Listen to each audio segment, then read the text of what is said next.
Hi Capricorn, my name is Audrey Alison and this is your March 2014 forecast. I'm happy to be here and I'm sorry that I'm indoors. Let me try to get this right. There's a lot of crazy neighborhood activity and noises happening earlier, so I took it inside and we'll see how this goes. So, hello. Let's see what's up this month because there's a plethora of activity happening. On the 1st, we now have Mercury direct, thankfully, because I've been so tongue-tied. I'm still recording these in the Mercury retrograde, and Mercury being my ruling planet, it's been like I am tripping over my own tongue, literally. So let's see what else we have going on here. Okay, Mercury's direct. We also have a new moon on the 1st of March, and this is 10 degrees Pisces in your 3rd house of communications. So thankfully, all Capricorn's communications are going smoothly at this time. I like that. Also, the 3rd house is study, the intellect, local travel, smaller technologies, see what I mean, and devices. So you have support now in the 3rd house, which we love. But also on the 1st, get this, Mars, the planet of aggression and action and energy, is retrograding. Mars is retrograding 27 degrees Libra. Libra for you, Capricorn, is your 10th house. Yikes. Okay, of career. Let me see what this could mean. Okay. Mars is your energy, okay? So for those Capricorns, and I know that we've had a lot of Capricorns looking for work, and also just getting a steady regimen in routine and work. I know that last month was really positive for gaining the work and the resources that you need to live and to survive. And I feel like that was on track. And now this month, Mars, that the energy you need to maintain the schedule is now retrograding. So the trick is maintaining that flow that you've established in the last month and the month prior, when you've had really good support in this career house. Now we have Mars, the planet of action and energy, and the initiator planet, retrograding in this 10th house of career. So your energy will slow down here. You need your reserves, you need your recuperative rest, and you need to maintain your stamina as much as you can. Okay, on the 2nd, Saturn, your ruling planet, retrogrades as well. What the... Okay, we've got some major hitters going backwards. However, we're not going to sweat this because you're used to Saturn, your curmudgeoned grandfather planet, who is restructuring, controlling, and reconstructing his role in the house that he touches. And this is in your 11th house of groups, clubs, organizations, goals, wishes, friendships. So Saturn is going to be bringing people to you that you need in your life, with or without you, okay? You could do nothing, and Saturn will be bringing in what he thinks is going to reinforce this 11th house for you. So you could be finding new relationships are coming into you very easily now, Cap. You are meeting the right people. It's like magic. They're like poof. One particular Capricorn will know what I mean when I say they'll be tripping over you on the sidewalk. This is the kind of energy that is. So it's you know, even though Saturn is a buzzkill, your ruling planet is really harsh, you know, doesn't have time for, you know, cute little quips and tricks. He just wants to get the job done, okay? Stop messing around. Saturn wants to, you know, control and to get things right. Having this in your 11th house means he'll be restructuring your groups and your friendships. So just let him do so and follow accordingly. Otherwise, your Saturn return, when he comes back into this sign in 27 years, he'll be doing this all over again, okay? So just get it right and heed his advice. On the 5th of March, Venus, the planet of love, beauty, and money, your dough, goes into Aquarius in your 2nd house. So this is freaking amazing. Oh yeah. Okay, so the planet of love and money is going into the house of money.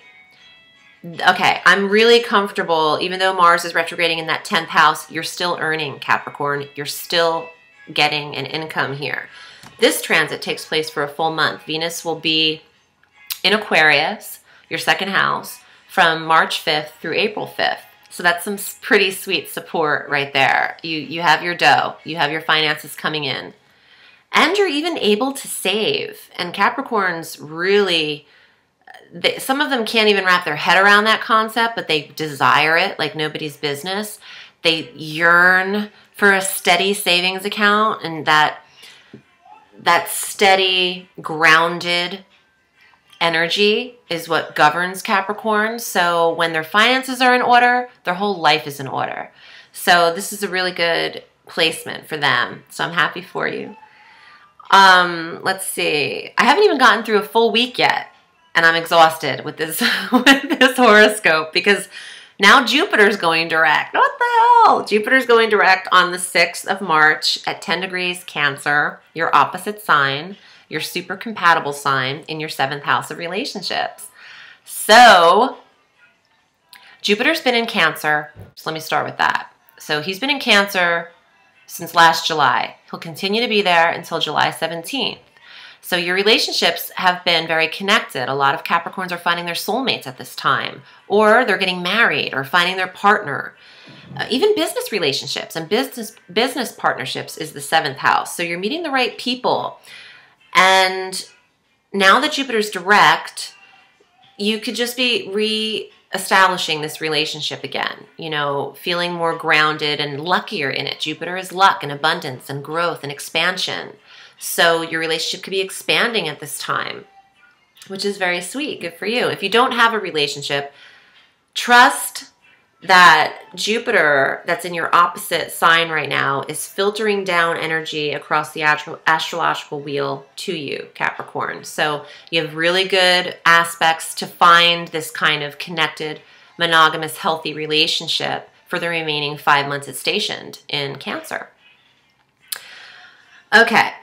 On the 16th, we have a full moon. Yay, I love them. Full moon, 26 degrees Virgo. This is in your 9th house of faraway places. And, you know, Capricorn, if you haven't traveled in a while, you might feel stifled and really bored with your routine. It might get monotonous. So even though you're supposed to be saving, you could be mentally thinking of these faraway places that you want to go, these magical lands, and daydreaming and maybe having premonitions about them and getting super philosophical and religious and spiritual about faraway lands. And just pay attention to that. I don't know if it's the right time to put money down on a ticket. You know, you have free will, you knock yourself out.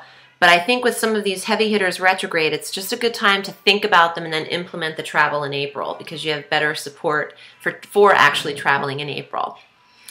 Mercury goes into Pisces on St. Patrick's Day. So this should be interesting for all of the Irish at the bars. This should be a very interesting scene on St. Patrick's Day. People will be communicating like wildfire. And this is in your 3rd house of communications. So Mercury going into Pisces in your 3rd house means you are able to communicate in a communication sector. It's just like Babylon. Babble, babble, babble, babble, babble. You're talking, you're writing, you're studying, you're expressing, you're running your errands, you have your technologies working. There's no more glitches with the cell phone or computer. You're right on track. So that is a very beneficial placement for you, Capricorn. And you need that support. So we like that. March 20th, same thing that happens every year. The sun goes into Aries, and it is officially our new year, our astrological new year for those Western astrologers out there. And it is happy spring to the Northern Hemisphere and happy autumnal equinox for those of you in the Southern Hemisphere. I love spring because it gives the premise of new beginnings, and you can just feel the anticipation. Something is waiting to manifest, and something is like right around the corner. So the sun going into Aries for you, Capricorn, is in your 4th house of home and family and your foundation. I feel like the sun is going to be illuminating the people that are surrounding you in your home. You're able to communicate with them more. You could actually want to move or consider redesigning the home or relocating the home or changing things up in the home. That would be good to do when it's turning spring, to maybe implement that change right in the beginning of April. But you'll be thinking about it around the first day of spring, on the 20th of March. And on the 30th of March, we end the month on a new moon. We start with a new moon and we end it. It's so trippy with these lunar flips that we've been experiencing. But this new moon is 9 degrees Aries again in this 4th house of home and family. You want newness in the home. You're kind of, for a Cap, I feel like you're over the routine and the boredom or the doldrum of the routine a little bit. And for you, you kind of like that. But with this new moon here, backed by the sun, I feel like you could want to just maybe try a little something new in your environment, whether that means just moving or just, you know, changing the rooms or the color or the people in it. All right, let me pull some cards for you and see what's up for the month of March according to the tarot.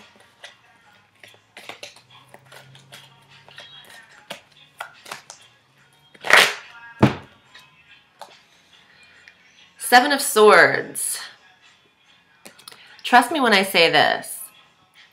You don't want to speak too soon about these mental thoughts that you're thinking. This fox with the sword in its mouth means hold your tongue when it comes to making drastic decisions for the month of March. You could have a spiteful tongue with Mars retrograde right now. You also don't want to be too hasty in a Mars retrograde, which we're experiencing right at the top of the month. I'm also, oh my God, okay, I have the chills. I also pulled this card, the 9 of Cups. You are the mountain goat. This card is straight up Capricorn. Even though it's a cup card, I mean, your symbol is the freaking goat. So this is what's up. Confidence, perspective, honor, achievement, looking down from a place of being higher up and seeing what you've achieved and looking down and seeing everything you've accumulated and what you're worth. This is a card of recognition, and it's self-recognition. It's not coming from others. This is you, okay? This is you giving yourself acknowledgement for everything that you've gone through and all of your achievements and actually seeing them as achievements. Don't be anything but your own cheerleader, because you'll totally work against yourself if you're a pessimist about your life, okay? I'll pull another one. Aw, I like this card. It kind of reminds me of myself in that the gardener or the nurturer, you want to give not too much, not too little. This is a card of balance, actually, and emotional balance as well. If there are people in your life that you are thinking about but not acting upon, now is a good time to reach out to them, give them what you need and give them what they need to hear, and then wait for their response. It's give and take. Relationships should be mutual, not one-sided. That's the intuitive guidance that I'm going to give you. End with there, Capricorn.